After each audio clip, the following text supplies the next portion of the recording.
Welcome to Luca is a Billionaire, where the only thing I invest in is your answers. In this video, I will explain how to make Viva Tea full guide. Start by selecting fresh loose tea and quality water, then measure leaves precisely for consistent taste. Use water heated to the right temperature and steep for the recommended time to avoid bitterness.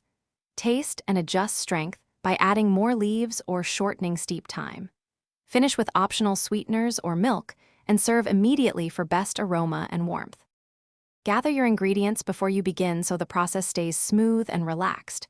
Measure 1 to 2 teaspoons of loose tea per 8 Oz cup and choose clean filtered water for a neutral base.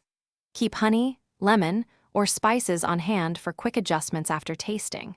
If using milk, warm it separately to prevent curdling and maintain texture. Little prep leads to a more consistent and enjoyable cup of Viva Tea every time.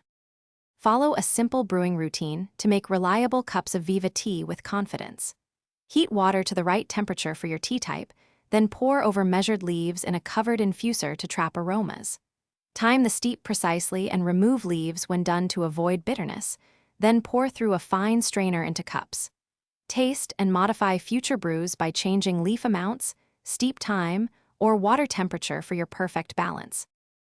Thanks for watching and please subscribe. It's the best investment you'll ever make.